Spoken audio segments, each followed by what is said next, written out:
Bonjour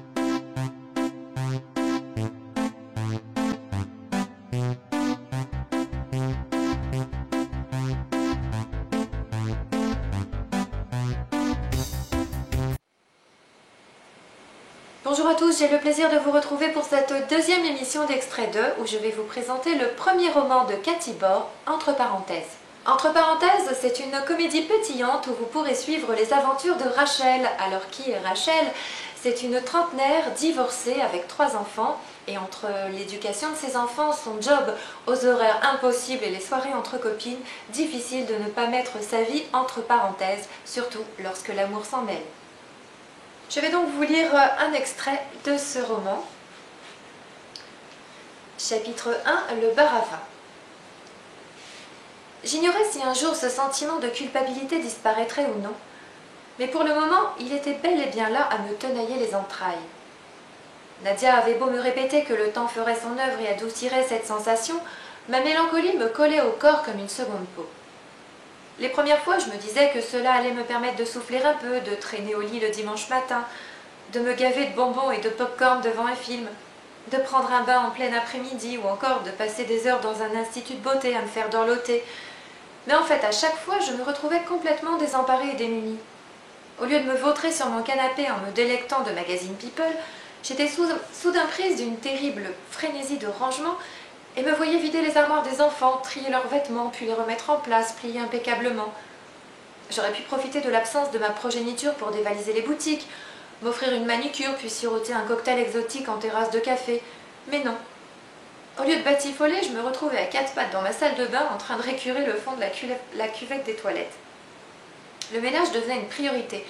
Je traquais la moindre poussière, je me plaignais sans cesse de n'avoir pas une seconde à moi entre l'agence immobilière qui m'employait et ma vie de mère célibataire.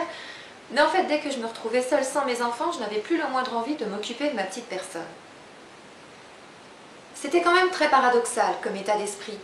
J'avais la chance, parce que pour beaucoup de femmes, se débarrasser de leur progéniture un week-end sur 2 apparaît comme une bouffée d'oxygène, d'avoir 2 à 3 fois par mois l'occasion de ne penser qu'à mon bien-être, eh bien non. Apparemment, je préférais me transformer en ménagère accomplie. Ma meilleure amie restait des heures durant avec moi au téléphone à me remonter le moral et à supporter mes jiréniades. Elle réussissait parfois, non sans mal, à me traîner dîner dans une brasserie près de chez moi ou à m'entraîner dans un pub de mon quartier pour boire quelques verres. En fait, elle était indispensable à mon équilibre mental dans ces moments-là. Écoute chérie, ça fait 2 ans que ton ex-mari vient les chercher un week-end sur 2 et la moitié des vacances scolaires. Il est grand temps que tu passes à autre chose. Facile à dire pour toi, Nadia, tu n'as pas de gosse. Et je ne suis pas prête d'en avoir. Nadia, ne dis pas une telle chose. Quoi?